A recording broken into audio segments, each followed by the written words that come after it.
ਸਤਿ ਸ਼੍ਰੀ ਅਕਾਲ ਜੀ। ਪੰਜਾਬੀ ਰੇਡੀਓ ਤੇ ਪੰਜਾਬੀ ਟੀਵੀ USA ਸੁਣ ਰਹੇ ਸਾਰੇ ਹੀ ਸਰੋਤਿਆਂ ਦਾ ਬਹੁਤ-ਬਹੁਤ ਸਵਾਗਤ ਹੈ। ਪ੍ਰੋਗਰਾਮ ਲੈ ਕੇ ਹਾਜ਼ਰ ਹਾਂ beyond the headlines with Mandeep Punia. Mandeep Punia ਜੀ ਸਾਡੇ ਨਾਲ ਨੇ, ਜਿਹੜੇ ਪੂਰੇ ਭਾਰਤ ਦੀਆਂ ਖਬਰਾਂ ਦਾ ਵਿਸ਼ਲੇਸ਼ਣ ਕਰਨਗੇ ਸਾਡੇ ਨਾਲ। ਆਮ ਤੌਰ ਤੇ ਆਡੀਓ ਦੇ ਰੂਪ ਦੇ ਵਿੱਚ ਤੁਸੀਂ ਇਹਨਾਂ ਦੀਆਂ ਖਬਰਾਂ ਸੁਣਦੇ ਹੋ ਤੇ ਅੱਜ ਵੀਡੀਓ ਰੂਪ ਦੇ ਵਿੱਚ ਸਾਡੇ ਨਾਲ ਸਿੱਧੇ ਤੌਰ ਤੇ ਜੁੜੇ ਨੇ, ਸੋ ਉਹਨਾਂ ਦਾ ਸਵਾਗਤ ਕਰਦੇ ਹਾਂ। ਤੇ ਫਿਰ ਪੰਜਾਬ ਜਾਂ ਭਾਰਤ ਪੂਰੇ ਦੇ ਨਾਲ ਸਰੋਕਾਰ ਰੱਖਦੀਆਂ ਵੱਖ-ਵੱਖ ਖਬਰਾਂ ਦੇ ਉੱਪਰ ਚਾਨਣਾ ਪਾਵਾਂਗੇ ਤੇ ਉਹਨਾਂ ਦਾ ਵਿਸ਼ਲੇਸ਼ਣ ਜਾਣਾਂਗੇ ਕਿ ਕੀ ਕੁਝ ਆਲੇ ਦੁਆਲੇ 'ਚ ਹੋ ਰਿਹਾ ਹੈ ਤੇ ਕਿਵੇਂ ਲੋਕਾਂ ਨੂੰ ਪ੍ਰਭਾਵਿਤ ਕਰ ਰਿਹਾ ਹੈ। ਮਨਦੀਪ ਪੁਨੀਆ ਜੀ, ਬਹੁਤ-ਬਹੁਤ ਸਵਾਗਤ ਹੈ ਜੀ ਤੁਹਾਡਾ। ਜੀ ਸ਼ੁਕਰੀਆ, ਸਤਿ ਸ਼੍ਰੀ ਅਕਾਲ। ਗੱਲ ਕਰ ਲੈਂਦੇ ਆ ਦਿੱਲੀ ਦੀ, ਤੇ ਦਿੱਲੀ ਦੇ ਵਿੱਚ ਇਲੈਕਸ਼ਨ ਮੋਡ ਪੂਰਾ ਭਖਿਆ ਹੋਇਆ ਹੈ। ਸਾਡੇ ਵੀ ਇੱਥੋਂ ਪੰਜਾਬ ਦੇ ਵਿੱਚ ਜਿਹੜੇ ਸਾਰੇ ਲੀਡਰ ਨੇ ਇੱਥੇ ਹੀ ਪਹੁੰਚੇ ਹੋਏ ਨੇ, ਜ਼ੋਰ ਲੱਗ ਰਿਹਾ ਸਾਰਿਆਂ ਦਾ। ਪਰ ਦਿੱਲੀ ਦੇ ਜਿਹੜੇ ਸਾਬਕਾ ਸੀਐਮ ਨੇ, ਉਹਨਾਂ ਨੇ ਹਰਿਆਣੇ ਵਾਲੇ ਸੀਐਮ ਨਾਲ ਲੜਾਈ ਮੁੱਲ ਲੈ ਲਈ ਸੀ, ਤੇ ਹੁਣ ਕਿਵੇਂ ਦੀ ਚੱਲ ਰਹੀ ਹੈ ਉਹ ਲੜਾਈ? ਕੀ ਕੁਝ ਭਾਰੂ ਪੈ ਰਿਹਾ ਹੈ ਇਸ ਸਮੇਂ? ਦੇਖੋ, ਪਹਿਲਾਂ ਤਾਂ ਆਪਾਂ ਇਸ ਜਿਹੜੀ ਲੜਾਈ ਜਿਹੜੀ ਜੰਗ ਛਿੜੀ ਹੈ ਅਰਵਿੰਦ ਕੇਜਰੀਵਾਲ ਅਤੇ ਜਿਹੜੇ ਹਰਿਆਣੇ ਦੇ ਸੀਐਮ ਹੈਗੇ ਨਾਇਬ ਸੈਣੀ, ਉਹਨਾਂ ਦੇ ਵਿਚਕਾਰ ਜਿਹੜਾ ਕੁਝ ਚੱਲ ਰਿਹਾ ਉਹਦੇ ਫੈਕਟਸ ਜਾਣ ਲੈਂਦੇ ਆ। ਅਰਵਿੰਦ ਕੇਜਰੀਵਾਲ ਨੇ ਦਾਅਵਾ ਕੀਤਾ ਕਿ ਜਿਹੜਾ ਜਮਨਾ ਦਾ ਪਾਣੀ ਹੈ ਉਹਦੇ 'ਚ ਜਿਹੜਾ ਜ਼ਹਿਰ ਹੈ ਉਹ ਹਰਿਆਣਾ ਘੋਲ ਰਿਹਾ ਹੈ, ਤੇ ਉਹਨਾਂ ਨੇ ਉਹ ਜੋ ਸਟੇਟਮੈਂਟ ਦਿੱਤੀ ਉਸ ਤੋਂ ਬਾਅਦ ਚੋਣ ਆਯੋਗ ਨੇ ਵੀ ਉਹਨਾਂ ਤੇ ਕਾਰਵਾਈ ਕੀਤੀ, ਉਹਨਾਂ ਤੋਂ ਜਵਾਬ ਮੰਗਿਆ। ਤੇ ਉਸ ਤੋਂ ਬਾਅਦ ਜਿਹੜੇ ਹਰਿਆਣੇ ਦੇ ਸੀਐਮ ਹੈਗੇ ਨਾਇਬ ਸਿੰਘ ਸੈਣੀ, ਉਹ ਵੀ ਐਕਟਿਵ ਹੋ ਗਏ। ਉਹਨਾਂ ਨੇ ਕਿਹਾ ਕਿ ਸਾਡੇ ਹਰਿਆਣੇ 'ਚ ਜਿਹੜੀ ਜਮਨਾ ਨਦੀ ਹੈਗੀ ਆ, ਜਿਹੜਾ ਦਰਿਆ ਹੈਗਾ, ਇਸ 'ਚ ਤਾਂ ਸਾਫ਼ ਪਾਣੀ ਹੈ, ਇਸ 'ਚ ਤਾਂ ਕੋਈ ਦਿੱਕਤ ਨਹੀਂ ਹੈ। ਜਿਹੜਾ ਜ਼ਹਿਰ ਸਾਰਾ ਹੈਗਾ ਹੈ, ਫਿਰ ਜਿਹੜਾ ਨਦੀ ਦਾ ਪ੍ਰਦੂਸ਼ਣ ਹੈ ਉਹ ਸਾਰਾ ਦਿੱਲੀ ਦੇ ਵਿੱਚ ਹੀ ਹੈ। ਤੇ ਉਸ ਤੋਂ ਬਾਅਦ ਜਿਹੜੇ ਆਮ ਆਦਮੀ ਪਾਰਟੀ ਦੇ ਕੁਝ ਆਗੂ ਹਰਿਆਣੇ 'ਚ ਵੀ ਗਏ, ਉਹਨਾਂ ਨੇ ਜਿਹੜਾ ਸੀਵੇਜ ਹੈਗਾ ਹਰਿਆਣੇ ਦਾ ਉਹ ਜਮਨਾ ਨਦੀ ਦੇ ਵਿੱਚ ਪੈਂਦਾ ਉਹ ਵੀ ਦਿਖਾਇਆ। ਉਸ ਤੋਂ ਬਾਅਦ ਜਿਹੜਾ ਨਦੀ ਦਾ ਜਿਹੜਾ ਪੋਲਿਊਸ਼ਨ ਹੈ ਉਹਦੇ ਬਾਰੇ ਵੀ ਗੱਲ ਹੋਈ। ਪਰ ਉਸ ਤੋਂ ਬਾਅਦ ਨਾਇਬ ਸਿੰਘ ਸੈਣੀ ਦੁਬਾਰੇ ਜਮਨਾ ਦੇ ਕਿਨਾਰੇ ਜਾ ਕੇ ਖੜੇ ਹੋ ਗਏ, ਤੇ ਉੱਥੇ ਜਾ ਕੇ ਉਹਨਾਂ ਨੇ ਪਾਣੀ ਦਿਖਾਇਆ ਕਿ ਦੇਖੋ ਸਾਡਾ ਤਾਂ ਸਾਫ਼ ਪਾਣੀ ਹੈ। ਤੇ ਹੁਣ ਅੱਜ ਉਹ ਦਿੱਲੀ ਦੀ ਬਰੂਹਾਂ ਦੇ ਵਿੱਚ ਜਿਹੜੀ ਦਿੱਲੀ ਦੀ ਸਰਹੱਦ ਹੈ ਉੱਥੇ ਉਹ ਚਲੇ ਗਏ, ਤੇ ਉੱਥੇ ਉਹਨਾਂ ਨੇ ਦਿੱਲੀ ਦਾ ਪਾਣੀ ਵੀ ਚੱਕਿਆ ਆਪਣੇ ਇੱਕ ਗਲਾਸ 'ਚ ਹਰਿਆਣੇ ਦਾ ਪਾਣੀ ਚੱਲਿਆ। ਹਾਲਾਂਕਿ ਇਹ ਲੜਾਈ ਫੇਕ ਹੈ, ਕਿਉਂਕਿ ਆਪਾਂ ਨੂੰ ਪਤਾ ਕਿ ਜਿਹੜੇ ਇਸ ਮੁਲਕ ਦੇ ਦਰਿਆ ਹੈਗੇ ਉਹਨਾਂ 'ਚ ਸੀਵੇਜ ਤਾਂ ਪੈਂਦਾ ਹੀ ਹੈ। ਜਦੋਂ ਜਿਹੜੀ ਜਮਨਾ ਨਦੀ ਹੈ ਉਹ ਹਿਮਾਚਲ ਤੋਂ ਹਰਿਆਣੇ ਦੇ ਵਿੱਚ ਐਂਟਰ ਕਰਦੀ ਹੈ, ਉਦੋਂ ਹੀ ਜਿਹੜਾ ਉੱਥੇ ਮਾਈਨਿੰਗ ਹੈ ਉਹਦਾ ਵੱਡੇ ਪੱਧਰ ਤੇ ਮਾਈਨਿੰਗ ਦਾ ਸ਼ਿਕਾਰ ਹੋ ਜਾਂਦੀ ਹੈ, ਤੇ ਉੱਥੋਂ ਹੀ ਮਤਲਬ ਜਿੰਨੇ ਵੀ ਸ਼ਹਿਰ ਪੈਂਦੇ ਨੇ ਉੱਥੋਂ ਜਿਹੜਾ ਗੰਦਾ ਪਾਣੀ ਹੈ ਸ਼ਹਿਰਾਂ ਦਾ, ਸੀਵੇਜ ਦਾ ਜਾਂ ਫਿਰ ਫੈਕਟਰੀਆਂ ਦਾ, ਉਹ ਪੈਣਾ ਸ਼ੁਰੂ ਹੋ ਜਾਂਦਾ ਹੈ। ਦਿੱਲੀ ਤੱਕ ਆਉਂਦੇ ਆਉਂਦੇ ਜਿਹੜੀ ਜਮਨਾ ਹੈਗੀ ਉਹ ਖਾਸੀ ਗੰਦੀ ਹੋ ਜਾਂਦੀ ਹੈ। ਉਸ ਤੋਂ ਬਾਅਦ ਦਿੱਲੀ ਸ਼ਹਿਰ ਦਾ ਜਿਹੜਾ ਗੰਦਾ ਪਾਣੀ ਹੋ ਗਿਆ, ਜਾਂ ਫਿਰ ਦਿੱਲੀ ਦੀ ਬਰੂਹਾਂ ਤੋਂ ਜਿਹੜੀ ਇੰਡਸਟਰੀ ਸ਼ੁਰੂ ਹੁੰਦੀ ਹੈ ਉਹਨਾਂ ਦਾ ਜਿਹੜਾ ਗੰਦਾ ਪਾਣੀ ਹੋ ਗਿਆ, ਉਹ ਵੀ ਜਮਨਾ ਦੇ ਵਿੱਚ ਹੀ ਪੈਂਦਾ। ਤੇ ਮੈਨੂੰ ਲੱਗਦਾ ਕਿ ਹਰਿਆਣਾ ਤੇ ਜਿਹੜਾ ਦਿੱਲੀ ਹੈਗਾ, ਇਹ ਦੋਵੇਂ ਹੀ ਜਮਨਾ ਨੂੰ ਪੋਲਿਊਟ ਕਰਨ 'ਚ ਬਰਾਬਰ ਦੇ ਭਾਗੀਦਾਰ ਨੇ। ਤੇ ਜਿਹੜਾ ਉੱਤਰ ਪ੍ਰਦੇਸ਼ ਨਾਲ ਲੱਗਣ ਵਾਲਾ ਜਿਹੜਾ ਸੂਬਾ ਉੱਤਰ ਪ੍ਰਦੇਸ਼ ਯੂਪੀ, ਉਹ ਵੀ ਬਰਾਬਰ ਦਾ ਭਾਗੀਦਾਰ ਹੈ। ਤੇ ਤਿੰਨ ਸੂਬਿਆਂ ਕਰਕੇ ਹੀ ਜਿਹੜੀ ਇਹ ਜਿਹੜਾ ਦਰਿਆ ਉਹ ਗੰਦਾ ਹੁੰਦਾ ਹੈ। ਤੇ ਹੁਣ ਇਲੈਕਸ਼ਨਾਂ 'ਚ ਵੱਡਾ ਇਸ਼ੂ ਇਸ ਕਰਕੇ ਬਣ ਰਿਹਾ ਕਿਉਂਕਿ ਜਦੋਂ ਅਰਵਿੰਦ ਕੇਜਰੀਵਾਲ ਇੱਕ ਐਕਟਿਵਿਸਟ ਹੁੰਦਾ ਸੀ, ਉਦੋਂ ਉਹ ਸਿਆਸਤਦਾਨ ਨਹੀਂ ਹੁੰਦਾ ਸੀ, ਉਦੋਂ ਉਹਨੇ ਮੁੱਦਾ ਚੱਕਿਆ ਸੀਗਾ ਕਿ ਜਦੋਂ ਅਸੀਂ ਪਾਵਰ 'ਚ ਆ ਗਏ ਅਸੀਂ ਮਿੰਟਾਂ 'ਚ ਜਮਨਾ ਨੂੰ ਸਾਫ਼ ਕਰ ਦੇਵਾਂਗੇ। ਜਿਵੇਂ ਪੰਜਾਬ ਦੀ ਤੁਹਾਡੀ ਇੱਕ MLA ਬਣੀ ਆਮ ਆਦਮੀ ਪਾਰਟੀ ਦੀ, ਤੇ ਬਾਅਦ 'ਚ ਉਹ ਮੰਤਰੀ ਵੀ ਰਹੀ, ਕਿ ਉਹਨੇ ਪਹਿਲਾਂ ਦਾਅਵਾ ਕੀਤਾ ਸੀ ਅਸੀਂ ਮਿੰਟਾਂ 'ਚ ਕਿਸਾਨਾਂ ਨੂੰ MSP ਦੇ ਦਾਂਗੇ। ਉਸੇ ਸਟਾਈਲ 'ਚ ਅਰਵਿੰਦ ਕੇਜਰੀਵਾਲ ਨੇ ਕਿਹਾ ਸੀ ਖਾਸਾ। ਇਸੇ ਕਰਕੇ ਇਹ ਇਸ਼ੂ ਬਣਿਆ ਤੇ ਬੀਜੇਪੀ ਨੇ ਵੱਡਾ ਇਸ਼ੂ ਬਣਾਇਆ, ਕਿਉਂਕਿ ਤੁਸੀਂ ਹਰ ਸਾਲ ਜਦੋਂ ਜਿਹੜਾ ਛਠ ਪੂਜਾ ਜਿਹੜਾ ਪੂਰਬੀਆਂ ਦਾ ਤਿਉਹਾਰ ਹੈ, ਉਸ ਟਾਈਮ ਤੁਸੀਂ ਵਿਜ਼ੂਅਲ ਦੇਖਦੇ ਹੋਵੋਗੇ ਕਿ ਸਫੇਦ ਜਿਹੜੇ ਜਮਨਾ ਦਾ ਪੋਲਿਊਸ਼ਨ ਹੈ ਉਸ ਪੋਲਿਊਟਿਡ ਵਾਟਰ ਵਿੱਚ ਲੋਕ ਨਹਾ ਰਹੇ ਹੁੰਦੇ ਆ। ਇਸ ਕਰਕੇ ਉਹ ਇੱਕ ਇਸ਼ੂ ਬਣਦਾ, ਉਹ ਵਿਜ਼ੂਅਲਸ ਖਾਸੇ ਤੰਗ ਕਰਨ ਵਾਲੇ ਹੁੰਦੇ ਨੇ, ਤੇ ਇਸੇ ਕਰਕੇ ਇਸ਼ੂ ਬਣਿਆ। ਬੀਜੇਪੀ ਕਿਉਂਕਿ ਇਹਨੂੰ ਜਮਨਾ ਨੂੰ ਸੈਕਰੇਡ ਵੀ ਮੰਨਦੀ ਹੈ, ਇਹਨੂੰ ਇਹ ਵੀ ਦਿਖਾ ਕੇ ਪੇਸ਼ ਕਰ ਰਹੀ ਹੈ ਕਿ ਦੇਖੋ ਜਿਹੜੀ ਜਮਨਾ ਨਦੀ ਹੈਗੀ ਆ ਇਹ ਤਾਂ ਸਾਡੀ ਹਿੰਦੂਆਂ ਦੀ ਬਹੁਤ ਪਵਿੱਤਰ ਨਦੀ ਹੈ, ਤੇ ਇਹਨੂੰ ਖਰਾਬ ਕਰ ਰਿਹਾ ਅਰਵਿੰਦ ਕੇਜਰੀਵਾਲ ਨੇ 10 ਸਾਲ 'ਚ ਉਹਨੂੰ ਸਾਫ਼ ਨਹੀਂ ਕੀਤਾ।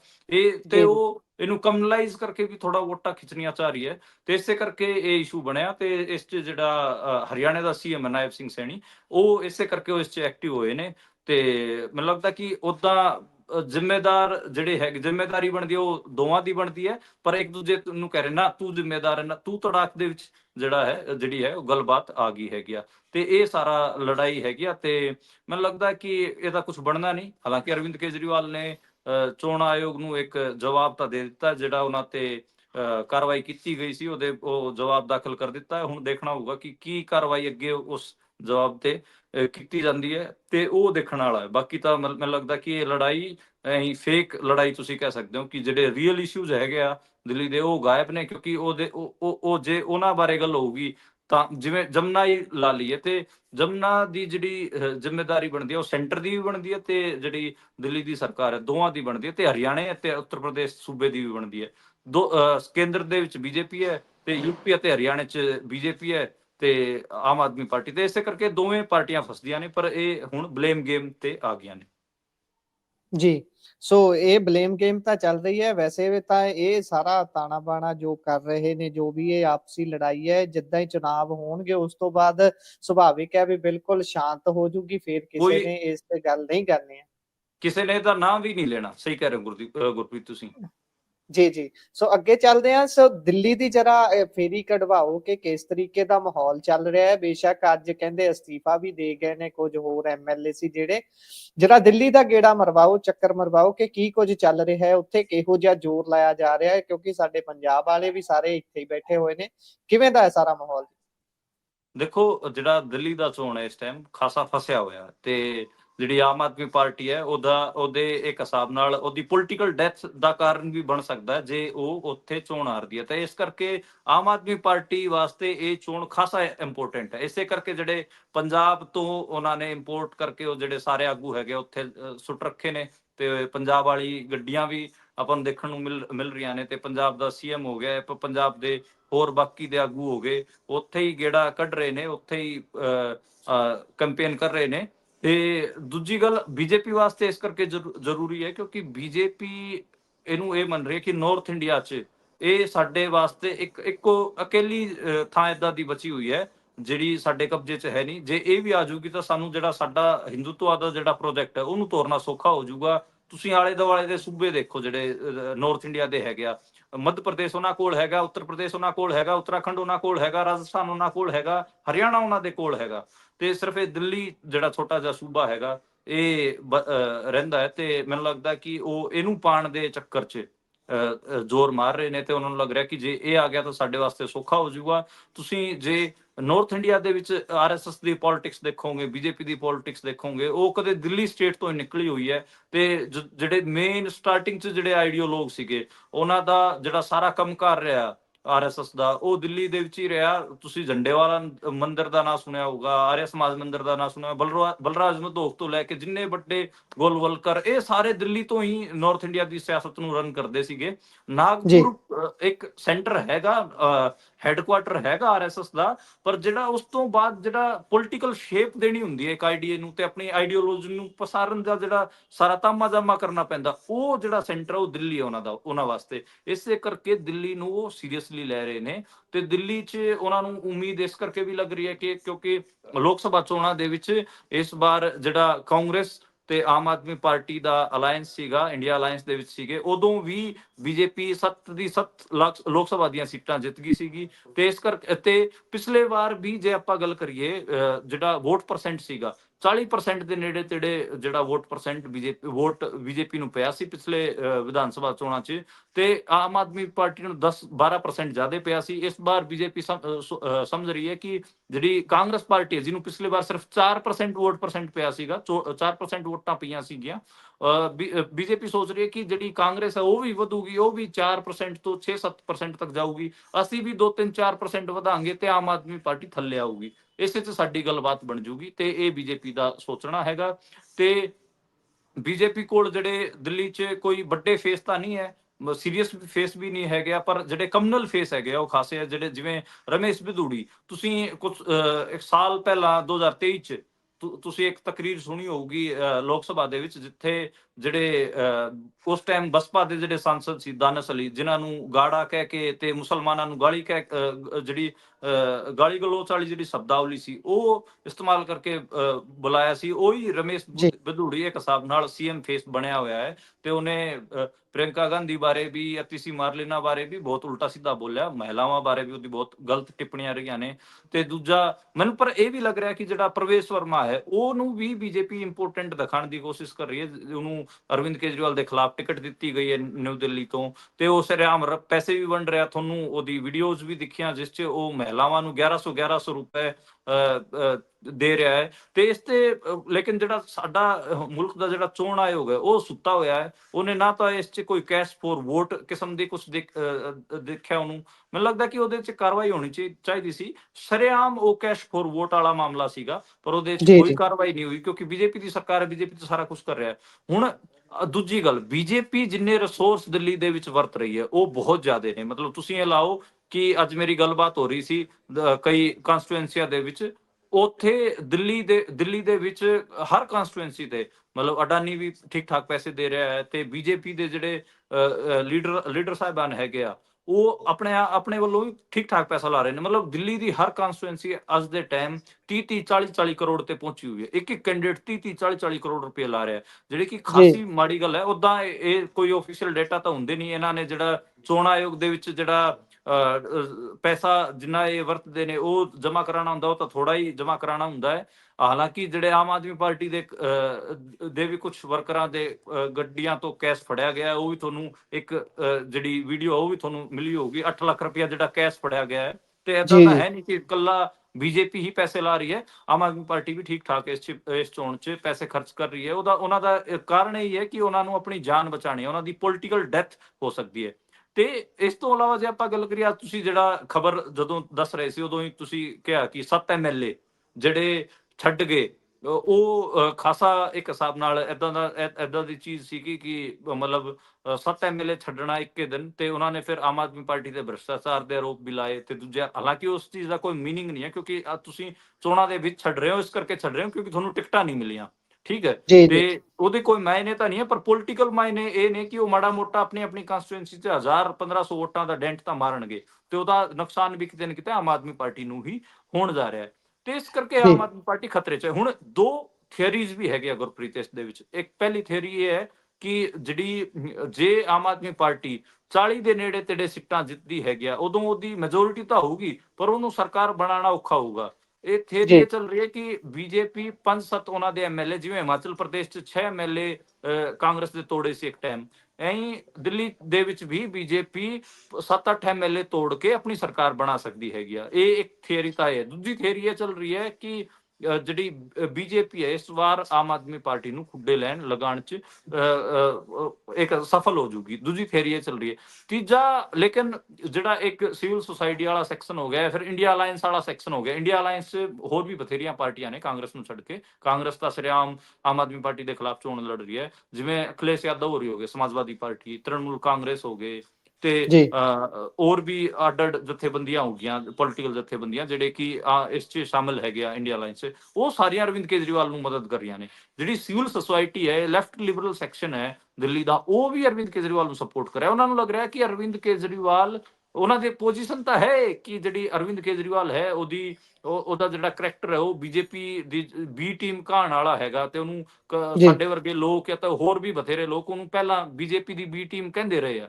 ਪਰ ਉਹਨਾਂ ਨੂੰ ਇਹ ਵੀ ਡਰ ਲੱਗ ਰਿਹਾ ਕਿ ਜੇ ਇਹ ਤਾਂ ਹਜੇ ਇਹਦੇ ਤੇ ਤਾਂ ਡਾਊਟ ਹੀ ਹੈ, ਕਦੇ ਬੀਜੇਪੀ ਨਾ ਆ ਜਾਵੇ, ਇਸ ਕਰਕੇ ਉਹ ਸਪੋਰਟ ਕੇਜਰੀਵਾਲ ਨੂੰ ਕਰ ਰਹੇ ਨੇ। ਇਹ ਪਹਿਲੀ ਵਾਰ ਮੈਂ ਆਪਣੇ ਜਿਵੇਂ ਕਹੀਏ ਕਿ ਮੇਰੇ ਪੱਤਰਕਾਰਤਾ ਦੇ ਕੈਰੀਅਰ 'ਚ ਮੈਂ ਪਹਿਲੀ ਵਾਰ ਦੇਖਿਆ ਕਿ ਕਨਫਿਊਜ਼ਨ ਲੋਕਾਂ ਜੀ 'ਚ। ਲੋਕ ਕੇਜਰੀਵਾਲ ਨੂੰ ਵੋਟਾਂ ਨਹੀਂ ਪਾਣਾ ਚਾਹ ਰਹੇ ਪਰ ਉਹਨਾਂ ਨੂੰ ਡਰ ਲੱਗ ਰਿਹਾ ਕਿ ਜੇ ਕੇਜਰੀਵਾਲ ਨੂੰ ਨਹੀਂ ਪਾਈਆਂ ਕਾਂਗਰਸ ਇਹ ਜਿਹੜਾ ਬੀਜੇਪੀ ਹੈ ਇਹ ਆ ਜੂਗੀ। ਤੇ ਇਸ ਕਰਕੇ ਇਹ ਜਿਹੜਾ ਮਤਲਬ ਇੱਕ ਹਿਸਾਬ ਨਾਲ ਇਹ ਚੱਲ ਰਿਹਾ ਹੈ, ਇਹ ਖਾਸਾ ਦਿੱਕਤ ਵਾਲਾ ਹੈਗਾ। ਤੇ ਇਸ ਕਰਕੇ ਜਿਹੜੇ ਕਨਫਿਊਜ਼ਨ ਉਹ ਆਪਾਂ ਆਪਸ਼ਨ ਨੂੰ ਨਹੀਂ ਦੇਖਣ ਨੇ। ਨੂੰ ਆਪਾਂ ਕਹਿ ਸਕਦੇ ਹਾਂ ਪੂਨੀਆ ਜੀ ਕਿ ਆਪਸ਼ਨ ਹੈ ਨਹੀਂ ਸਾਹਮਣੇ ਕੋਈ ਵੱਡੇ ਜਿਹਨਾਂ ਨੂੰ ਚੁਣ ਸਕਣ।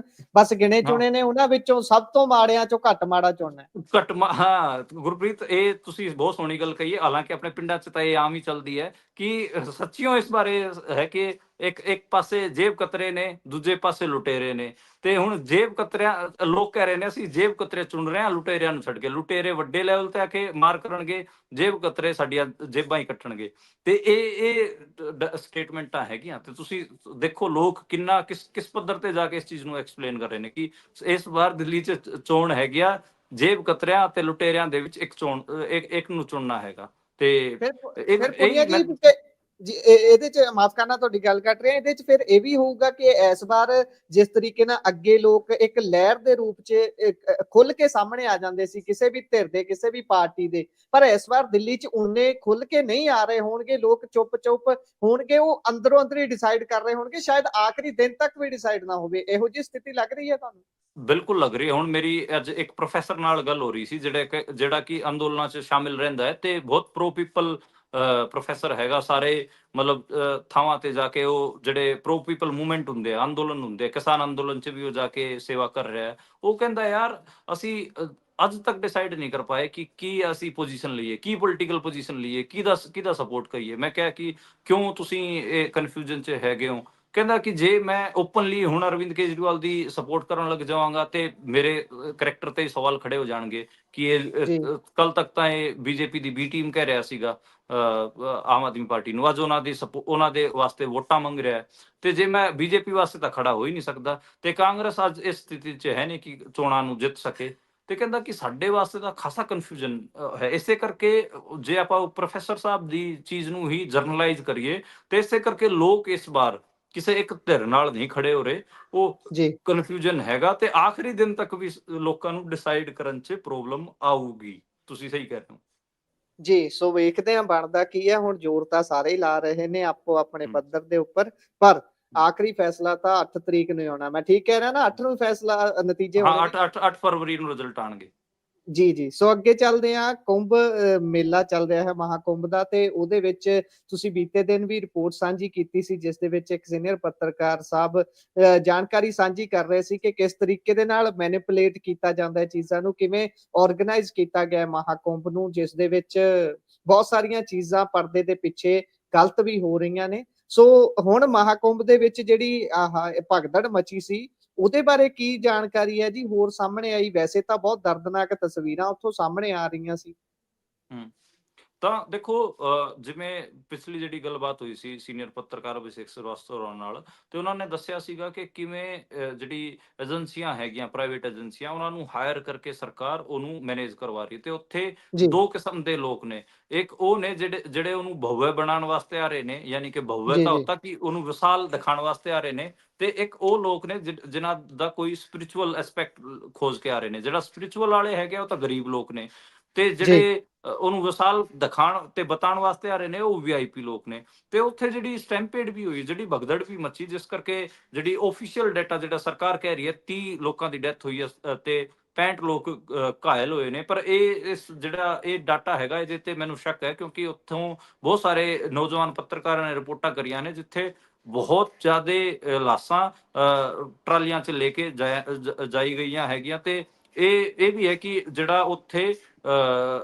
ਸਰਕਾਰ ਹੈਗੀ ਆ ਉਹ ਜਿਹੜੇ ਡੈਥ ਦੇ ਡਾਟਾ ਹੈਗੇ ਉਹਨਾਂ ਨੂੰ ਛੁਪਾਉਣ ਦੀ ਕੋਸ਼ਿਸ਼ ਕਰ ਰਹੀ ਹੈ। ਉਹਦਾ ਰੀਜ਼ਨ ਇਹ ਹੈ ਕਿਉਂਕਿ 5 ਫਰਵਰੀ ਨੂੰ ਨਰਿੰਦਰ ਮੋਦੀ ਜਿਸ ਦਿਨ ਦਿੱਲੀ ਦਾ ਚੋਣ ਹੋਣ ਜਾ ਰਿਹਾ, ਉਸ ਦਿਨ ਕੁੰਭ 'ਚ ਡੁਬਕੀ ਲਾਉਣ ਵਾਲਾ ਹੈਗਾ। ਉੱਥੇ ਡੁਬਕੀ ਲਾਊਗਾ ਤੇ ਉਹ ਬਹੁਤ ਜ਼ਿਆਦਾ ਲਾਸ਼ਾਂ ਤੇ ਤਾਂ ਉਹ ਡੁਬਕੀ ਨਹੀਂ ਲਾ ਸਕਦਾ। ਇਸ ਕਰਕੇ ਜਿਹੜਾ ਮੌਤ ਦਾ ਡੇਟਾ ਹੈਗਾ ਉਹ ਕਿਤੇ ਨਾ ਕਿਤੇ ਘਟਾਇਆ ਜਾ ਰਿਹਾ, ਲਕੋਇਆ ਜਾ ਰਿਹਾ ਹੈ। ਤੇ ਇਹ ਵੀ ਦੇਖੋ, ਇਹ ਵੀ ਸਵਾਲ ਹੈ, ਸੀਰੀਅਸ ਸਵਾਲ ਹੈ ਕਿ ਮਹਾਕੁੰਭ ਦੇ ਵਿੱਚ ਪ੍ਰਧਾਨ ਮੰਤਰੀ ਉਸ ਦਿਨ ਡੁਬਕੀ ਲਾਉਣ ਜਾਊਗਾ ਜਿਸ ਦਿਨ ਦਿੱਲੀ ਦਾ ਚੋਣ ਹੈ, ਤਾਂ ਕਿ ਦਿੱਲੀ ਦੇ ਵਿੱਚ ਹਿੰਦੂਤਵਾ ਦੇ ਨਾਮ ਤੋਂ ਵੀ ਵੋਟਾਂ ਆ ਸਕਣ। ਤਾਂ ਖੈਰ ਜਿਹੜੀ ਘਟਨਾਕ੍ਰਮ ਸੀਗਾ ਉਹ ਇਸ ਕਰਕੇ ਹੋਇਆ ਕਿਉਂਕਿ ਉੱਥੇ ਦੋ ਸੈਕਸ਼ਨ ਸੀਗੇ, ਇੱਕ ਵੀਆਈਪੀ ਸੈਕਸ਼ਨ ਤੇ ਇੱਕ ਆਮ ਲੋਕਾਂ ਵਾਸਤੇ ਸੈਕਸ਼ਨ। ਜਿਹੜਾ ਆਮ ਲੋਕਾਂ ਵਾਸਤੇ ਜਿਹੜਾ ਰਾਹ ਖੁੱਲਿਆ ਹੋਇਆ ਸੀਗਾ ਉਹ ਬਹੁਤ ਤੰਗ ਸੀਗਾ, ਨੈਰੋ ਸੀਗਾ। ਤੇ ਜਿਹੜੇ ਲੋਕ ਸੀਗੇ ਮੋਨੀ ਅਮਾਵਸ ਵਾਲੇ ਦਿਨ ਬਹੁਤ ਜ਼ਿਆਦਾ ਆਏ ਡੁਬਕੀ ਲਾਉਣ ਵਾਸਤੇ। ਤੇ ਉੱਥੇ ਜਦੋਂ ਕੰਟਰੋਲ ਨਹੀਂ ਹੋ ਪਾਇਆ ਉਹ ਪ੍ਰਾਈਵੇਟ ਏਜੰਸੀਆਂ ਤੋਂ ਤੇ ਪੁਲਿਸ ਪ੍ਰਸ਼ਾਸਨ ਤੋਂ, ਤੇ ਇਸ ਕਰਕੇ ਉੱਥੇ ਉਹ ਭਗਦੜ ਹੋਈ। ਤੇ ਇਸ ਕਰਕੇ ਹੀ ਬਹੁਤ ਸਾਰੇ ਲੋਕਾਂ ਦੀਆਂ ਡੈਥਸ ਹੋਈਆਂ ਨੇ।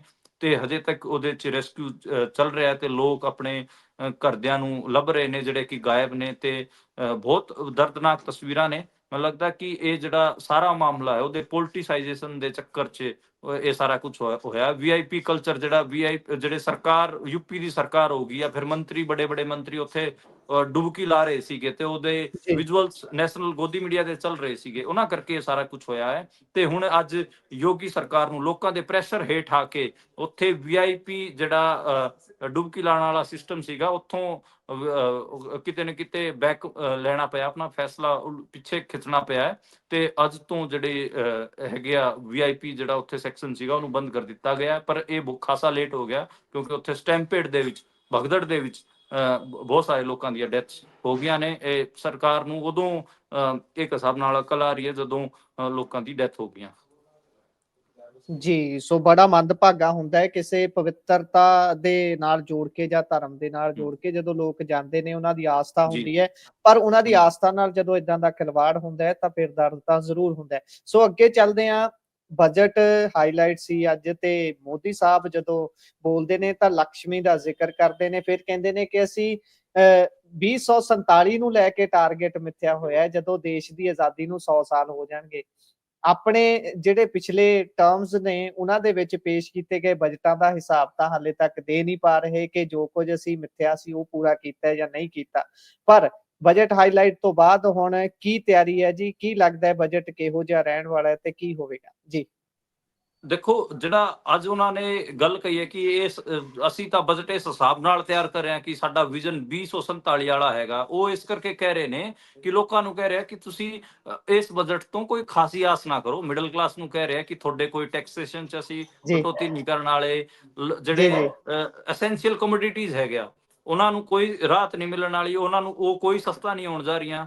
ਤੇ ਇਹ ਕਿਤੇ ਨਾ ਕਿਤੇ ਉਹ ਇਹ ਕਹਿਣ ਦੀ ਕੋਸ਼ਿਸ਼ ਕਰ ਰਹੇ ਨੇ ਕਿ ਮੌਕੇ ਤੇ ਤੁਸੀਂ ਕੋਈ ਸਾਡੇ ਤੋਂ ਆਸ ਨਾ ਕਰੋ, ਅਸੀਂ ਲੰਬਾ ਸੋਚ ਕੇ ਚੱਲ ਰਹੇ ਹਾਂ, ਤੁਸੀਂ 2047 ਦੇਖੋ।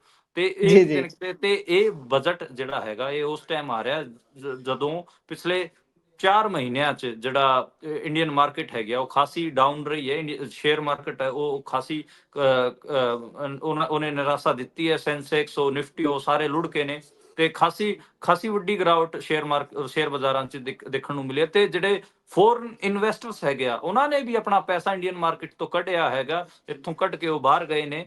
ਤੇ ਕਿਤੇ ਨਾ ਕਿਤੇ ਜਿਹੜਾ ਸੋਰਨ ਬੋਂਡ ਵਾਲਾ ਜਿਹੜਾ ਸਾਰਾ ਮਾਰਕੀਟ ਸੀਗਾ ਉਹਨੂੰ ਅਟਰੈਕਟ ਕਰਨ ਵਾਸਤੇ ਦੁਬਾਰੇ ਤੋਂ ਨਿਰਮਲਾ ਸੀਤਾਰਮਣ ਤਿਆਰੀ ਕਰ ਰਹੇ ਨੇ। ਤੇ ਉਹਦੇ 'ਚ ਜਿਹੜੇ ਆਮ ਲੋਕ ਹੈਗੇ ਉਹਨਾਂ ਨੂੰ ਕੋਈ ਛੋਟਾਂ ਨਹੀਂ ਮਿਲਣ ਜਾ ਰਹੀਆਂ। ਤੇ ਇੱਕ ਗੱਲ ਹੋਰ ਵੀ ਹੈਗੀ ਆ, ਸਰਕਾਰ ਨਾ ਬਹੁਤ ਪ੍ਰੈਸ਼ਰ 'ਚ ਹੈ, ਉਹ ਹੈਗਾ ਅਨਐਮਪਲੋਇਮੈਂਟ ਵਾਲਾ ਕੁਐਸਚਨ। ਤੇ ਸਰਕਾਰ ਬਹੁਤ ਕੋਸ਼ਿਸ਼ ਕਰ ਰਹੀ ਹੈ ਕਿ ਜਿਹੜਾ ਕਾਰਪੋਰੇਟ ਸੈਕਸ਼ਨ ਹੈਗਾ ਤੇ ਉਹ ਜਿਹੜਾ ਇੰਡੀਅਨ ਐਲੀਟ ਹੈਗਾ ਉਹ ਕਾਰਖਾਨੇ ਲਾਵੇ, ਮੈਨੂਫੈਕਚਰਿੰਗ ਯੂਨਿਟਾਂ ਲਾਵੇ ਤਾਂ ਕਿ ਜਿਹੜੇ ਲੋਕ ਬੱਚਿਆਂ ਨੂੰ ਰੋਜ਼ਗਾਰ ਮਿਲ ਸਕੇ। ਪਰ ਜਿਹੜਾ ਇੰਡੀਅਨ ਕਾਰਪੋਰੇਟ ਹੈਗਾ ਉਹ ਨਵੇਂ ਰੋਜ਼ਗਾਰ ਦੇ ਹੀ ਨਹੀਂ ਰਿਹਾ, ਉਹ ਸਾਰਾ ਸਰਵਿਸ ਸੈਕਟਰ 'ਚ ਸ਼ਿਫਟ ਹੋਇਆ ਹੈ। ਉਹ ਕੋਈ ਮਤਲਬ ਵੱਡੀਆਂ ਇੱਕ ਹਿਸਾਬ ਨਾਲ ਕੋਈ ਮਦਦਗਾਰ ਨਹੀਂ ਸਾਬਿਤ ਹੋ ਰਿਹਾ। ਤੇ ਨਾ ਉਹ ਮੈਨੂਫੈਕਚਰਿੰਗ ਯੂਨਿਟ ਲਾ ਰਿਹਾ। ਉਹ ਜਿਹੜੇ ਇੰਡੀਅਨ ਇਕਨੋਮੀ ਦੇ ਵਿੱਚ ਬਬਲ ਬਣ ਰਹੇ ਨੇ ਉਹਨਾਂ ਤੋਂ ਹੀ ਪੈਸੇ ਲੈਣ ਦੀ ਕੋਸ਼ਿਸ਼ ਕਰ ਰਿਹਾ ਹੈ। ਜੀ।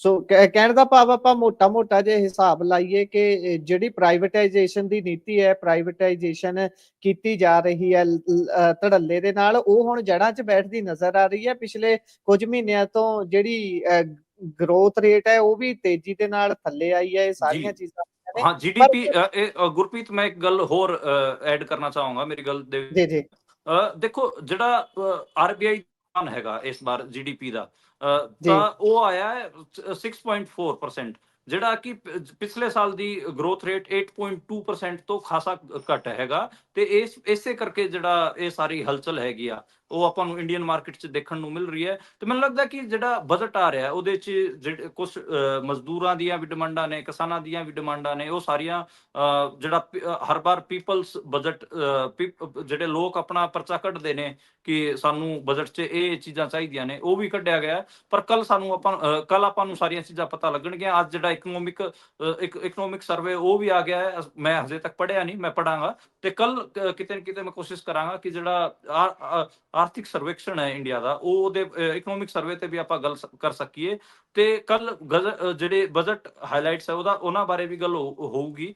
ਤੇ ਮੈਨੂੰ ਲੱਗਦਾ ਕਿ ਜਿਹੜੇ ਗਰੋਥ ਰੇਟ ਹੈਗੇ ਆ ਉਹ ਕਿਤੇ ਨਾ ਕਿਤੇ ਉਹ ਜਿਹੜੇ ਅਨੁਮਾਨ ਆਰਬੀਆਈ ਤੋਂ ਆਏ ਨੇ ਉਹ ਖਾਸੇ ਨਿਰਾਸ਼ਾਜਨਕ ਨੇ। ਤੇ ਇਸੇ ਕਰਕੇ ਜਿਹੜਾ ਕਿਤੇ ਨਾ ਕਿਤੇ ਉਸੇ ਹਲਚਲ ਦੇ ਵਿੱਚ ਇਹ ਬਜਟ ਆ ਰਿਹਾ। ਇਸੇ ਕਰਕੇ ਸਾਰੇ ਲੋਕਾਂ ਨੂੰ ਬਜਟ ਨੂੰ ਚੰਗੇ ਤਰੀਕੇ ਨਾਲ ਰੀਡ ਕਰਨਾ ਚਾਹੀਦਾ ਤੇ ਮੈਨੂੰ ਤਾਂ ਲੱਗਦਾ ਕਿ ਅਗਲੇ 1-2 ਦਿਨ ਲੋਕਾਂ ਨੂੰ ਜਿਹੜੀ ਫਾਈਨੈਂਸ਼ੀਅਲ ਖਬਰਾਂ ਹੈਗੀਆਂ ਉਹ ਸੀਰੀਅਸਲੀ ਦੇਖਣੀਆਂ ਚਾਹੀਦੀਆਂ ਨੇ। ਜ਼ਿਆਦਾ ਦੇਖਣੀਆਂ ਚਾਹੀਦੀਆਂ। ਪੁਰੀਆ ਜੀ, ਜਿੱਦਾਂ ਤੁਸੀਂ ਗੱਲ ਕਰ ਰਹੇ ਹੋ, ਸਾਰੀਆਂ ਬੇਸ਼ੱਕ ਬਹੁਤ ਗੁੰਝਲਦਾਰ ਹੁੰਦਾ ਜਿਹੜਾ ਬਜਟ ਹੈ, ਉਹ ਆਮ ਵਿਅਕਤੀ ਦੇ ਪੜ੍ਹਨ ਦੇ ਵਿੱਚ ਬਹੁਤ ਔਖਾ ਹੁੰਦਾ ਹੈ ਕਿਉਂਕਿ ਗੁੰਝਲਾਂ ਬਹੁਤ ਹੁੰਦੀਆਂ ਨੇ। ਪਰ ਮੈਂ ਇੱਥੇ ਗੱਲ ਕਰ ਰਿਹਾ ਸੀ ਜਿਸ ਤਰੀਕੇ ਦੇ ਨਾਲ ਨਿਰਮਲਾ ਸੀਤਾਰਮਨ ਉਹਨਾਂ ਦੇ ਪੁਰਾਣੇ ਬਿਆਨਾਂ ਤੇ ਜਾਂ ਪੁਰਾਣਾ ਜਦੋਂ ਪਹਿਲਾਂ ਬਜਟ ਪੇਸ਼ ਕਰਦੇ ਰਹੇ ਨੇ, ਉਸ ਤੋਂ ਬਾਅਦ ਮੀਮ ਬਣਦੇ ਨੇ ਕਿ ਕਿਹੜੀ ਚੀਜ਼ 'ਚ ਮਿੱਠਾ ਪੈ ਗਿਆ, ਜੇ ਮਿੱਠਾ ਪੈ ਗਿਆ ਉਹ ਜ਼ਿਆਦਾ ਟੈਕਸ ਲੱਗ ਜਾਊਗਾ, ਜੇ ਘੱਟ ਹੈ, ਜੇ ਉਹ ਨਮਕੀਨ 'ਚ ਹੈ ਫਿਰ ਜ਼ਿਆਦਾ। ਪਰ ਮੈਂ ਜਿਹੜੀ ਗੱਲ ਤੇ ਆਉਣਾ ਸੀ ਉਹ ਕਿਸਾਨਾਂ ਨਾਲ ਜੁੜੀ ਹੋਈ ਹੈ। ਕਿਸਾਨਾਂ ਨਾਲ 14 ਤਰੀਕ ਨੂੰ ਮੀਟਿੰਗ ਰੱਖੀ ਗਈ ਹੈ, 14 ਫਰਵਰੀ ਨੂੰ।